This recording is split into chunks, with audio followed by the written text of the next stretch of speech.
The S2 sphere is in three-dimensional space and has dimension 2. In the same way, we can study the sphere in four-dimensional space. It contains all the points that are at the same distance from a center point. But now, to determine the position of a point on this sphere, we need three numbers. This means that the sphere has dimension 3, and of course we will call it S3.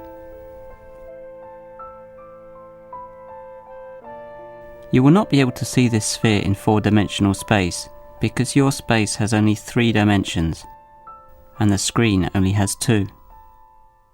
I can only call upon your imagination. To get a better understanding of four-dimensional polyhedra, we can do just what the lizards did with the three-dimensional polyhedra.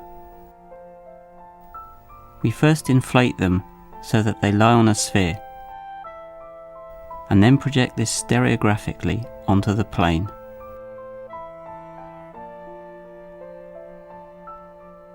This time we'll inflate the polyhedron until its faces lie on a hypersphere in 4 space and project stereographically back into our own 3 space.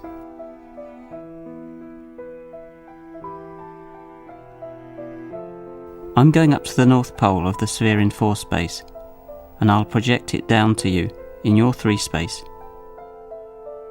You can't see where I am.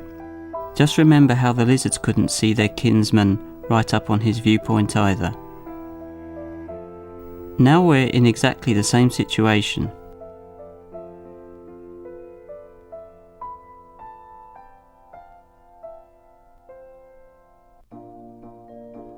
Here's the simplex. You can see its 5 vertices and its 10 edges.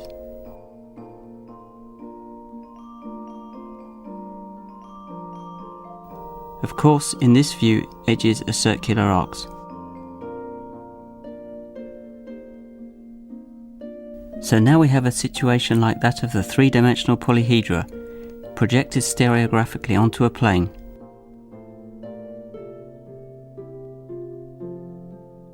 Here's the hypercube. It's easy to recognize it from its 32 edges and its 16 vertices. Seeing things this way is so much easier than with the shadow method or the three-dimensional cross-sections. Here's the 24 cell, with 24 vertices and 96 edges.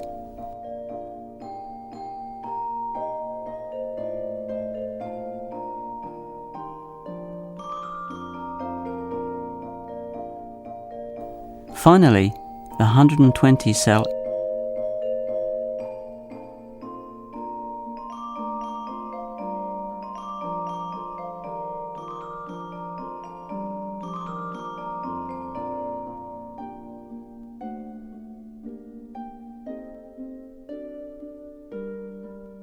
and the 600 cell.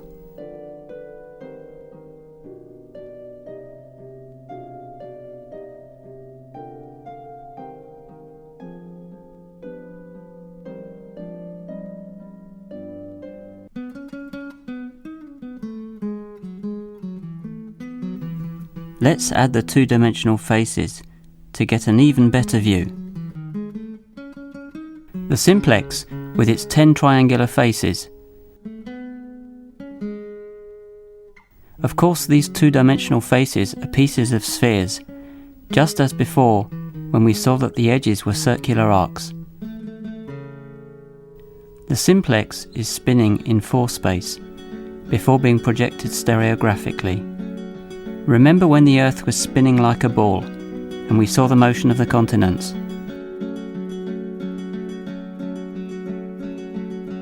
Now and again, a face passes through the projection pole, and the projection becomes infinite.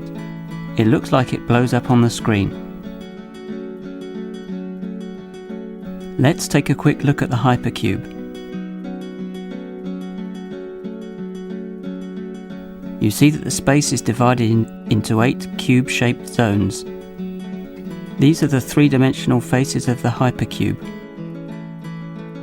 As for the two-dimensional faces, they are squares, though rather bloated and twisted. There are 24 of them.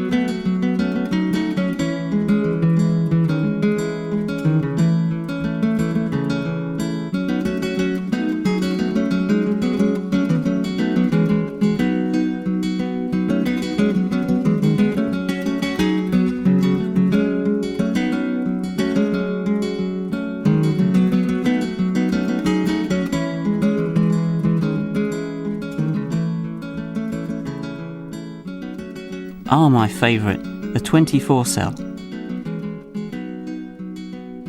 Look at that. The 24 cell is really wonderful. 24 vertices, 96 edges, 96 triangles, and 24 octahedra. 8 edges start at each vertex.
Here's the 120 cell.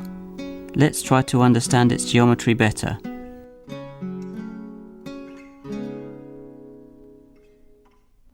Four edges start at each vertex.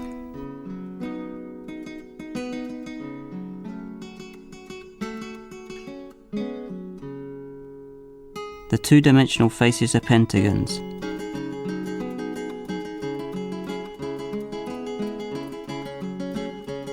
There are 720 of them. These 720 pentagons form 120 dodecahedra.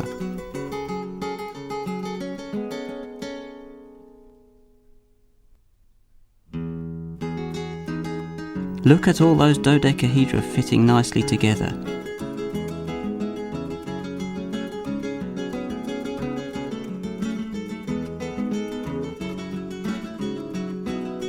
Isn't that amazing?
Let's finish with the 600 cell, with its 600 three-dimensional tetrahedral faces, its 1200 triangular faces, its 720 edges, and its 120 vertices.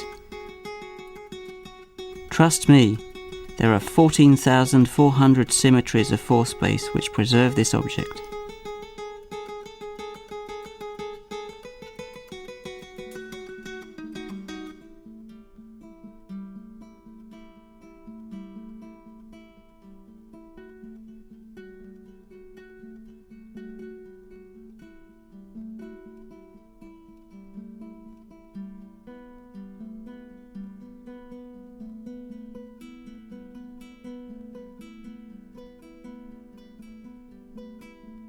Well, there you are, we're done with our first voyage into the fourth dimension.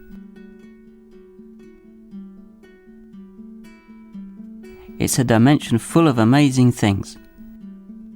Of course, the mathematician's imagination isn't limited to the fourth dimension. There are the fifth, the sixth, the nth dimensional, and even the infinite dimension.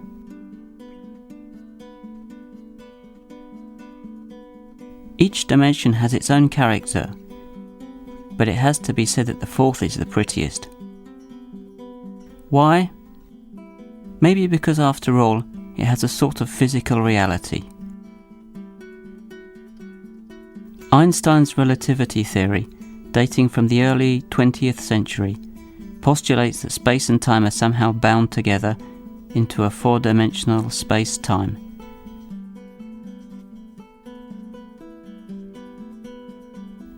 A point in this space-time is an event, characterized by its position in space x, y, z, and by the time t when it occurs.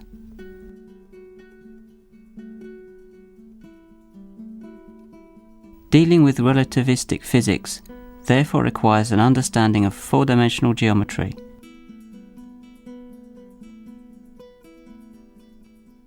It is interesting to notice that the discovery of this four-dimensional geometry precedes by some 50 years the discovery of relativity. It's one of the many interactions between mathematics and physics that the history of science delights in.